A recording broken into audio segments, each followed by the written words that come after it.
মা, আপনার ছেলেরা শহরে চলে গেল কাজের খোঁজে। এখন আমরা তিন বউ একসাথে থাকবো নাকি আলাদা হব, তোমার কাছে জানতে চাইছি। তোমার মত জানা দরকার। রাধা, আমি চাই তোরা তিন বউ একসাথে থাক। আমি বুড়ি মানুষ, তোদের সবাইকে একসাথে দেখে শান্তি পাই। তোরা আলাদা হলে এই বাড়ি যে শ্মশান হয়ে যাবে। কে কার খোঁজ রাখবে বল আলাদা হয়ে গেলে? মা, মালতী আর সুনিতার সাথে আমার বনে না। ওরা সব সময় নিজেদের নিয়ে থাকে। আমাকে দেখলেই মুখ ঘুরিয়ে নেয় ওরা। সকালে দেখা হলে কথা বলে না, রাতে একসাথে খেতে বসলে গোমড়া মুখ করে থাকে। কি যে হয়েছে ওদের বুঝি না। বৌমা, সবাই একসাথে এক বাড়িতে থাকলে এরকম একটু আধটু হয়, কিন্তু মন থেকে ভালোবাসলে সব ঠিক হয়ে যায়। আমি এই বাড়িতে বউ হয়ে যখন এসেছিলাম তখন তিন ননদ ছিল। কত ঝগড়া হয়েছে, কিন্তু পরে সব মিটে গেছে। সময় লাগে, ধৈর্য ধরতে হয় সব কিছু ঠিক করতে। মা, তোমার সময় আর এখনকার সময় এক নয়। আগে মানুষ মানিয়ে নিত, এখন কেউ কারো কথা শুনতে চায় না। আমি আলাদা সংসার করতে চাই। মালতী আর সুনিতাও একই কথা বলে, আমরা তিনজনে তিন ঘরে থাকবো। তোরা যা চাস তাই তবে হোক, কিন্তু আমাকে কে দেখবে? আমার বয়স হয়েছে, চোখে কম দেখি, হাঁটতে কষ্ট হয়। একা একা কিভাবে চলবো বল? মা, তুমি নিজে থাকতে পারবে। আমরা মাঝে মাঝে দেখে যাব, তোমার জন্য খাবার রেখে যাব। আমরা তোমার যত্ন নেব। আমরা যতটুকু পারি তোমার জন্য করব। মাঝে মাঝে আসবি, সেটা কবে? মাসে একবার না বছরে একবার? আমি তো রোজ একা থাকবো। যদি শরীর খারাপ হয় কে দেখবে? এত চিন্তা করো না, তুমি তো এখনো হাঁটতে পারো, কাজও করতে পারো। ঠিক আছে বৌমা, ওপরওয়ালা সবার মঙ্গল করুক। আমি আর কি করব? জোর করে তো রাখতে পারবো না। নিজেদের সিদ্ধান্ত নিজেরাই নিবি। মা, তুমি রাগ করো না। আমাদের মধ্যে এত অশান্তিতে একসাথে থাকা সম্ভব নয়। প্রতিদিন চিৎকার চেঁচামেচি, এটা কি কোনো জীবন বলো? রাগ করবো কেন রে বৌমা? তোদের জীবন, তোরাই সিদ্ধান্ত নে। আমি বুড়ি, আমার কথা কে শুনবে? শুধু একটা কথা বলি, পরে যেন আফসোস না হয়। সুনিতা, শুনলি? রাধা দিদি মাকে বলেছে আলাদা থাকবে। আমিও আলাদা থাকবো। ওর সাথে একই ছাদের নিচে আর থাকবো না। সহ্য হয় না এই অশান্তি আর এই চুগলিবাজি। আমিও একই কথা ভাবছিলাম। ওর সাথে থাকা যায় না, সব সময় বড়লোকি ভাব দেখায়, যেন ওই শুধু ভালো আর আমরা সব খারাপ।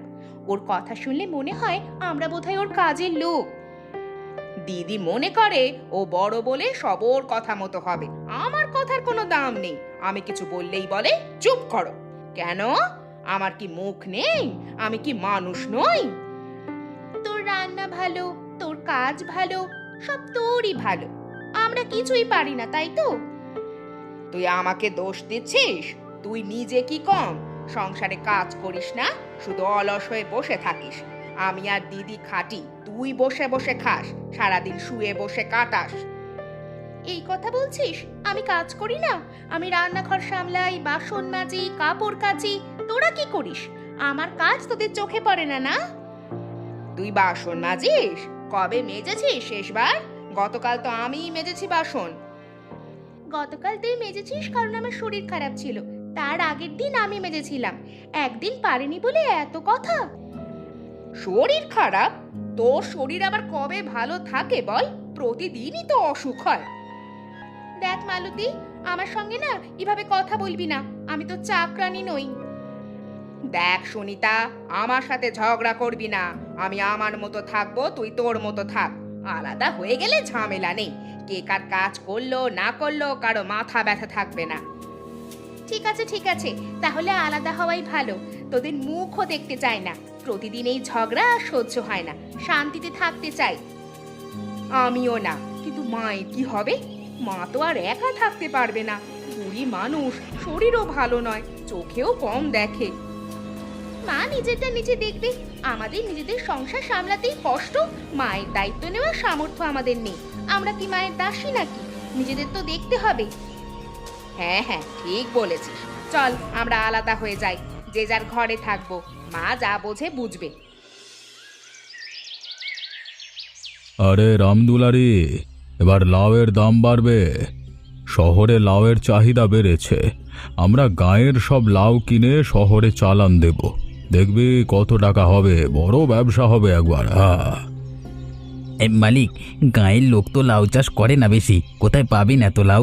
এখানে ধান হয়, পাট হয়, লাউ কে ফলায়? লাউয়ের কথা কেউ ভাবে না। আমি বলবো যে লাউ চাষ করবে তার কাছ থেকে ভালো দামে কিনবো। দেখবি মানুষ লাউ ফলাবে, টাকা দেখলে সব ঝেড়ে লাউ ফলাবে, বুঝলি?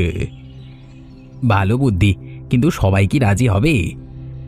টাকার লোভে মানুষ সব করে, বললাম তো রামদুলারি। দেখবি কমলা দেবীর 3 বউও লাউ ফলাবে। ওরা তো গরিব, টাকার দরকার। ছেলেরা শহরে গেছে, পয়সা পাঠায় না। ওই 3 বউ, ওরা তো একে অপরকে দেখতে পারে না, আলাদা হয়ে গেছে শুনলাম। 3 জন 3 ঘরে থাকবে, এখন সারা গায়ে কথা হচ্ছে। শুনেছি আমিও। 3 জন 3 ঘরে থাকে।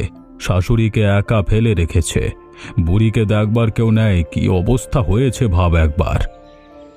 বড় অন্যায় করছে, বুড়ো মানুষকে একা রাখা ঠিক না। অন্যায় তো করছে, কিন্তু আমার কি? আমি ব্যবসা করব, ওদের পরিবারের ঝামেলায় আমার জড়িয়ে লাভ নেই।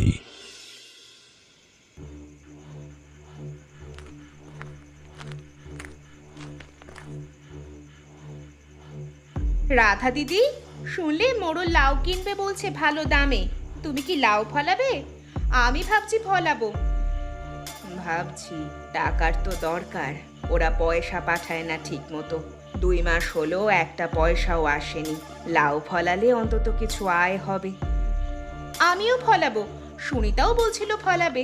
আমরা 3 জনই ফলাবো, দেখি কার কপাল ভালো হয়। দেখ, কিন্তু আমার লাউ সবার চেয়ে ভালো হবে।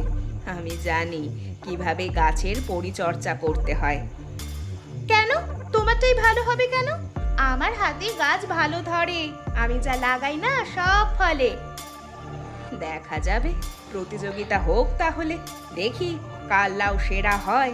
যার লাউ ভালো হবে সে জিতবে। ঠিক আছে ঠিক আছে, প্রতিযোগিতাই হোক। কিন্তু একটা কথা বলি দিদি, শাশুড়ি মার কথা ভাবছি মাঝে মাঝে। রাতে একা শোই, মনটা খারাপ হয়ে যায় ভাবলে। এখন মায়ের কথা ভাবছিস? তুই তো আলাদা হতে চেয়েছিলি। তুই বলেছিলি মায়ের দায়িত্ব নেওয়ার সামর্থ্য নেই। সব কথা ভুলে গেলি? চেয়েছিলাম, কিন্তু মনে বড় খচখচ করে। রাতে ঘুম আসে না, মায়ের কথা মনে পড়ে। মা কি খেয়েছে, মা কেমন আছে। বুড়ি মানুষ, একা একা কি যে করে। আমারও করে, কিন্তু এখন যা হয়েছে হয়েছে। চল লাউ ফলাই, পরে দেখা যাবে মায়ের কথা। রাধা, তোদের 3 জনের লাউ ফলেছে দেখছি, কিন্তু 3 রকম দেখতে কেন? তোরটা সবুজ, মালতীরটা হালকা সবুজ, সুনিতারটা একটু হলদে। মা, আমার লাউ সবুজ বড়, কিন্তু খেতে গিয়ে দেখলাম তেঁতো। বুঝতে পারছি না কেন এমন হলো। এত যত্ন করলাম, জল দিলাম, সার দিলাম, তবু এমন তেঁতো হয়েছে যে মুখে দেওয়া যায় না। তেঁতো? মাটিতে কিছু গন্ডগোল ছিল হয়তো। অনেক সময় মাটির গুণে লাউ তেঁতো হয়ে যায়। আগে কি ফলানো হয়েছিল ওই জমিতে? মনে নেই মা, কিন্তু এত তেঁতো কেন হলো সে বুঝতে পারছি না। মালতীর লাউ কেমন হয়েছে, ওটা খেয়ে দেখেছিস? মালতীর লাউ অদ্ভুত মিষ্টি স্বাদ হয়েছে। কেউ কোনোদিন এমন লাউ দেখেনি। খেলে মনে হয় গুড় খাচ্ছি। আশ্চর্য ব্যাপার। মিষ্টি লাউ? এটা তো আশ্চর্য ব্যাপার। লাউ তো সাধারণত মিষ্টি হয় না। জীবনেও শুনিনি মিষ্টি লাউয়ের কথা। আর সুনিতার লাউ লেবুর মতো টক হয়েছে। এরকম টক লাউ জীবনে দেখিনি। লাউ কি টক হয় কখনো? 3 রকম লাউ, তেঁতো, মিষ্টি, টক। এ তো আশ্চর্য ব্যাপার। কিভাবে হলো এসব? মা, আমরাও তো সে বুঝতে পারছি না। একই মাটিতে একই সময় লাগিয়েছি, কিন্তু তিন রকম স্বাদ। এটা ওপরওয়ালার ইচ্ছা হয়তো। মা, মোড়লবাবু এসেছিল দেখতে, আমাদের নিয়ে হাসাহাসি করলো। বলল এসব লাউ কিনবে না কেউ। বলল এগুলো লাউ না, এগুলো আজগুবি জিনিস। খুব অপমান করলো আমাদের। হাসাহাসি করলো? গরিব মানুষের কষ্ট দেখে হাসছে ওই মোড়লের নিজের অহংকার। একদিন বুঝবে মজা। মা, আমরা এখন কি করব? এত পরিশ্রম বৃথা গেল তাহলে। 3 মাস ধরে গাছের পরিচর্যা করলাম, জল দিলাম, সার দিলাম, সব যে বৃথা গেল। এখন কোথায় যাব আমরা? বাসুদেব বাবু, কমলা দেবীর 3 বউয়ের চাষ করা লাউ দেখেছেন? 3 রকম হয়েছে, একেবারে তেতো, মিষ্টি, আবার টক। এরকম লাউ জীবনে দেখিনি তো। কি যে হয়েছে ওদের! হরিচরণ, হাসছ কেন? ওরা গরিব মানুষ, পরিশ্রম করেছে, 3 মাস ধরে রাত দিন খেটেছে। মানুষের কষ্ট দেখে হাসা উচিত না। কিন্তু এরকম লাউ কে কিনবে? তেতো লাউ খাবে কে? টক লাউ কোথাও দেখেছো? আরে এগুলো তো বাজারে বিক্রি হবে না, পচে যাবে সব। তা ঠিক, কিন্তু মিষ্টি লাউ তো ভালো, সেটা কিনতে পারো, একটু ভাবো। না না, আমি সাধারণ লাউ চাই। এসব অদ্ভুত জিনিস কিনবো না, শহরে নিয়ে গেলে আমার নাম খারাপ হবে। হরিচরণ, তুমি খারাপ মানুষ না, ওদের একটু সাহায্য করতে পারো, ওদের কেউ দেখবার নেই। সাহায্য? আমি ব্যবসায়ী মানুষ, ব্যবসায় লাভ লস খাবো, তার চেয়ে ভালো ওরা নিজেদের পথ দেখুক। আমি কি সবার ঠেকা নিয়ে বসে আছি নাকি? ওপরওয়ালা সব দেখছে হরিচরণ, আজকে তুমি আছো, কালকে কি হবে কে জানে। ওসব কথা থাক, আমি চলি। আমি ব্যবসা বুঝি, এসব দয়া বুঝে আমার কাজ নেই।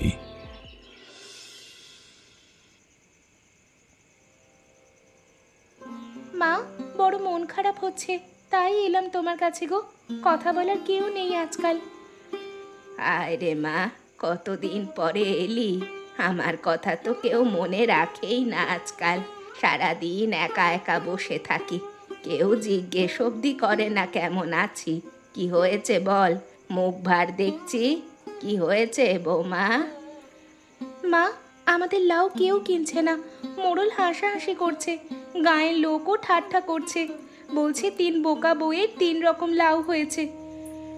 জানি বৌমা, শুনেছি, খবর আমার কাছেও এসেছে, সব শুনেছি। মা, আমরা এখন কি করব?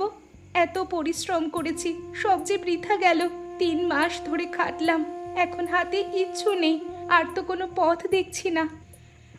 বৌমা, কিচ্ছু বৃথা যায়নি। তোদের 3 রকম লাউ দিয়ে অনেক কিছু করা যায়, সেটাই আমি ভাবছি। কি আর করা যাবে মা? কে কিনবে এসব লাউ? তেঁতো, টক, এসব লাউ কেউ খাবে? শোন বৌমা, তেঁতো লাউ ওষুধের কাজ করবে। আমার শাশুড়ি বলতো তেঁতো লাউ খেলে পেটের অসুখ ভালো হয়, রক্ত পরিষ্কার হয়। সত্যি মা? হ্যাঁ রে বৌমা, মিষ্টি লাউ দিয়ে পায়েস হবে, চমৎকার স্বাদ হয়। ছোট বাচ্চারা খাবে, বুড়োরা খাবে। টক লাউ দিয়ে আচার হবে, ভাত দিয়ে খেতে জমে যাবে। এসব হবে সত্যি বলছো? হ্যাঁ বৌমা, তোরা 3জন একসাথে হলে অনেক কিছু করতে পারবি। তোরা নিজেদের ওপরে ভরসা রাখ শুধু। মালতী, সুনিতা, মা বলল তেতো লাউ ওষুধ, মিষ্টি লাউ পায়েস আর টক লাউয়ের আচার করতে। আমার মনে হয় সেটাই করা উচিত আমাদের, এরকম হতাশ হয়ে বসে না থেকে। দিদি, মায়ের কথায় যুক্তি আছে। আমারও মনে হয় যদি এই বুদ্ধিটা কাজে লাগানো যায় তাহলে আমাদের উন্নতি হবে। কিন্তু আমরা তো একে অপরকে দেখতে পারি না, একসাথে কাজ করব কিভাবে? প্রতিদিন ঝগড়া হবে। এতদিন তো সেই জন্যই মুখ দেখা দেখি বন্ধ ছিল। সুনিতা, আমাদের ঝগড়ায় কার লাভ হচ্ছে? মোড়ল সহ গাঁয়ের সব লোক আমাদের নিয়ে ঠাট্টা করছে, আমরা ঝগড়া করছি আর ওরা মজা দেখছে, এতে আমাদের লাভ তো কিছু হচ্ছে না। দিদি ঠিক বলেছে, আমরা যদি এক হই কেউ হাসতে পারবে না, উল্টে সবাই চুপ থাকবে। আমি ভাবছি আমরা একটা খাবারের দোকান খুলি, 3 রকম লাউ দিয়ে 3 রকম পদ বানাবো, গাঁয়ের লোক খাবে, টাকাও দেবে। বাহ, ভালো বুদ্ধি কিন্তু দিদি, এটা তো করাই যেতে পারে। সত্যিই হতে পারে, চলো চেষ্টা করে দেখি, না হলে তো বসে থাকলে পেট ভরবে না, কিছু না করলে আমরা যে এবার মরবো। তাহলে ঠিক হলো, আজ থেকে আমরা 3 বউ এক হলাম, পুরনো সব ঝগড়া ভুলে কাজে মন দেব এখন থেকে একসাথে। আর মাকে একা রেখে দেওয়া ঠিক হয়নি গো দিদি, বুড়ো মানুষ একা একা আর কতদিন থাকবে। মাকে আমাদের সাথে রাখবো, মা আছে বলেই আমরা এই বুদ্ধিটা পেয়েছি, মা না থাকলে আমরা যে কি করতাম। ঠিক বলেছো দিদি, মাকে ফেলে রাখা বড় ভুল হয়েছিল, মা আমাদের পথ দেখিয়েছে। চলো আমরা এখনই যাব মাকে আমাদের সঙ্গে নিয়ে রাখার জন্য।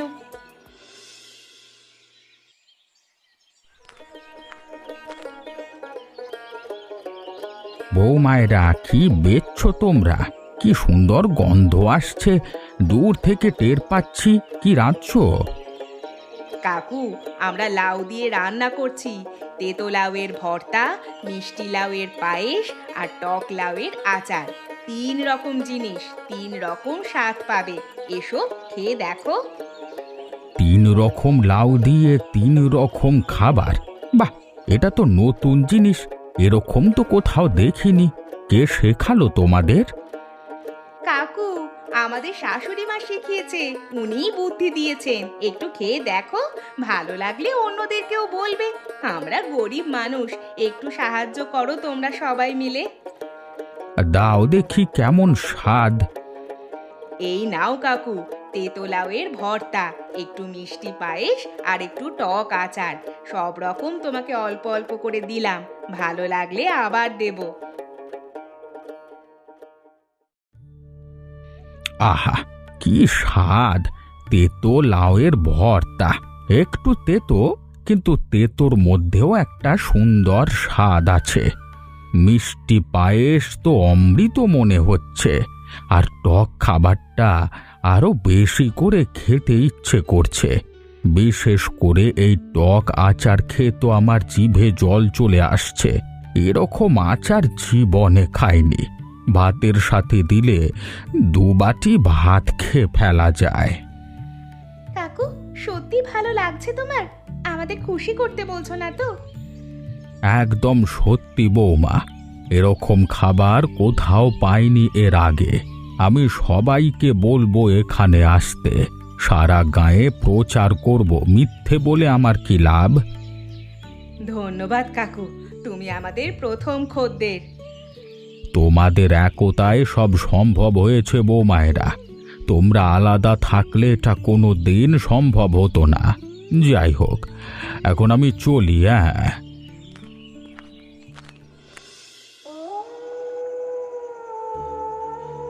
রামদুলারি, কি বলছিস? ওই 3 বউয়ের দোকানে এত লোক যাচ্ছে, এটা কি করে সম্ভব হলো? হ্যাঁ, সারা গায়ের লোক যাচ্ছে। তেতো মিষ্টি টক লাউ দিয়ে অসাধারণ রান্না করছে, সবাই প্রশংসা করছে, লাইন পড়ে যাচ্ছে ওদের দোকানে আজকাল। এটা হতে পারে না, আমি ওদের হাসাহাসি করেছিলাম, এখন ওরা আমার সামনে এত বড় হয়ে আমাকে ছাড়িয়ে যাবে ভাবছে। বাসুদেব কাকু সবাইকে বলে বেড়াচ্ছে। বাসুদেব? ওই বুড়ো, ও তো আমার বিরুদ্ধে কথা বলে সব সময়, আমাকে দেখতে পারে না একদম। উনি ভালো মানুষ কিন্তু বাবু, মিথ্যে বলে না কখনো। তুই চুপ কর, যে করি হোক আমাকে বন্ধ করতে হবে এই দোকান। ওরা বড় হলে আমার ব্যবসা মারা যাবে, সব খদ্দের ওদের কাছে চলে গেলে আমি ফকির হয়ে যাব। কিন্তু কিভাবে? ওরা তো কোনো অন্যায় করছে না, ভালো জিনিস বিক্রি করছে ওরা। দাঁড়া দাঁড়া, গায়ের লোককে ভুল বোঝাবো, বলবো ওদের খাবারে কিছু গন্ডগোল আছে, অসুখ হয় খেলে। কিন্তু বাবু, এটা তো কঠিন হবে না, এরকম মিথ্যে বললে উল্টে আমাদেরই ক্ষতি হতে পারে। তুই চুপ কর, আমি যা বলবো তাই করবি। তোকে মাইনে দিই আমার কথা শুনবি বলে, আমাকে জ্ঞান দেওয়ার জন্য নয়, নইলে কাজ থাকবে না, কথাটা মনে রাখিস। এখন এখান থেকে চলে যা।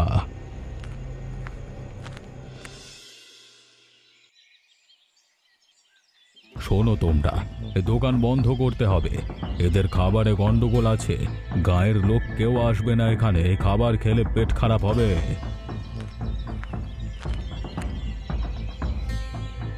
কি হয়েছে? গন্ডগোল করছেন কেন বলুন তো?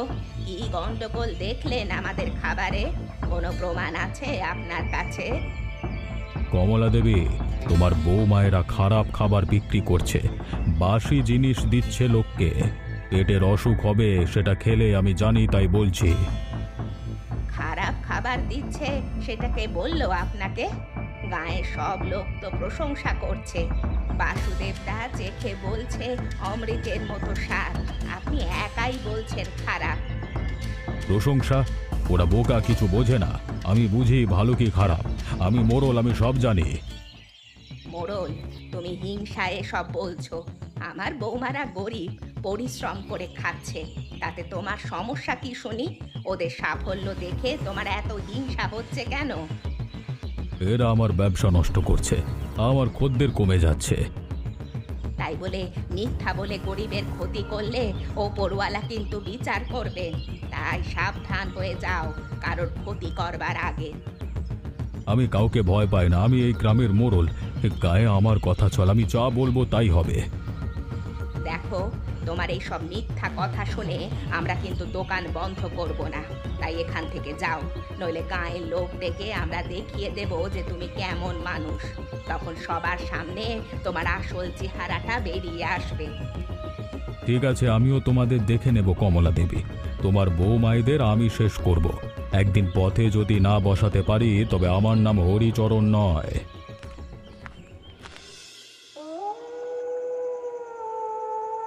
মা, তুমি আজ আমাদের বাঁচালে। মোড়লের সামনে দাঁড়িয়ে এতগুলো কথা বললে, আমরা তো ভয়ে কথাই বলতে পারছিলাম না। এভাবেই যতদিন বেঁচে আছি তোদের পাশে থাকবো, কেউ তোদের কিচ্ছু বলতে পারবে না। মা, আমরা তোমার সাথে অনেক খারাপ ব্যবহার করেছি, তোমাকে একা ফেলে রেখেছিলাম, এটা বড় অন্যায় করেছি, মাফ করো মা। মা, আমরা ভুল করেছি, তোমাকে কষ্ট দিয়ে এখন বুঝতে পারছি কত বড় ভুল করেছি আমরা। তোরা ভুল বুঝতে পেরেছিস, এটাই তো বড় কথা। মানুষ ভুল করে আর সঠিক সময়ে ভুল ক্ষমা করে দিতে হয়। মা, আজ থেকে আমরা তিনজনই একসঙ্গে থাকবো, তোমাকে নিয়ে সংসার করব, আর কোনোদিন আলাদা হব না, এই তোমায় কথা দিচ্ছি। সত্যি বলছিস বৌমা? আলাদা হবি না তো? একদম সত্যি মা, আমরা বুঝতে পেরেছি আলাদা থেকে কিচ্ছু হয় না। আলাদা থাকলে সবাই আমাদের ক্ষতি করবে, ওই শয়তান মোড়লের মতো। কমলা দেবী, তোমার বউ মায়েরা তো আজকে বিখ্যাত হয়েছে। ওদের খাবার সবাই খেতে আসে দূর গাঁ থেকে, অনেক দূরেও ওদের নাম ছড়িয়ে পড়েছে। আর শুনলাম মোড়ল হরিচরণ গাঁ ছেড়ে চলে গেছে, ওর ব্যবসা মন্দা হয়ে গেছে, কেউ ওর কাছে যায় না আজকাল। তাই ভিখিরির দশায় গ্রাম ছাড়তে হয়েছে ওকে। আমাদের দোকান বন্ধ করতে এসেছিল মিথ্যে কথা বলে, আমরা সাবধান করেছিলাম, কিন্তু কথা শুনলো না। শেষ পর্যন্ত গ্রামবাসীরা ওর চক্রান্ত বুঝতে পেরে ওর কাছে যাওয়া বন্ধ করে দিল, শেষ পর্যন্ত চলে গেছে। তাই তবে এখন আমরা একসাথে আছি, আমরা সবাই মিলে কাজ করছি, ঝগড়া নেই, অশান্তি নেই আমাদের মধ্যে, আর এভাবেই আমরা থাকবো। এটাই তো চাই বৌমা, তোমরা প্রমাণ করে দিয়েছো একতায় কি হয়। সারা গায়ের মানুষ শিখছে তোমাদের কাছ থেকে। কাকু, আগে আমরা বুঝতাম না, ভাবতাম বোধহয় আলাদা থাকলে সুখ পাওয়া যায়। এখন বুঝি একসাথে থাকলে সুখ যা পাওয়া যায় তার সাথে অন্য আর কিছুর তুলনা করা যায় না। কাকু, মা না থাকলে আমরা আজও ঝগড়া করতে করতে পথে বসে থাকতাম। মা, তুমি না থাকলে আমরা এটা বুঝতাম না, তুমি আমাদের পথ দেখিয়েছো, তাই আমাদের এই সাফল্য শুধুমাত্র তোমার জন্যই এসেছে। আর এই শিক্ষাটা আমাদেরকে ভবিষ্যৎ প্রজন্মকেও দিতে হবে, যাতে তারা এভাবে একতা হয়ে থাকবার শিক্ষা নিতে পারে। আমার সবার জন্য একটা প্রশ্ন আছে, আর সেটা হচ্ছে যে টক লাউ কার গাছে হয়েছিল? উত্তরটা কিন্তু তোমরা কমেন্ট করে জানিও। আমরা তোমাদের উত্তরের অপেক্ষায় থাকবো। আর আমাদের চ্যানেলটা সাবস্ক্রাইব করে আমাদের সঙ্গে থেকো। আর আমাদের গল্পটা কেমন লাগলো অবশ্যই জানিও। মাটি মাটিম ডিম, তারা মাঠে পারে ডিম, তাদের খাড়া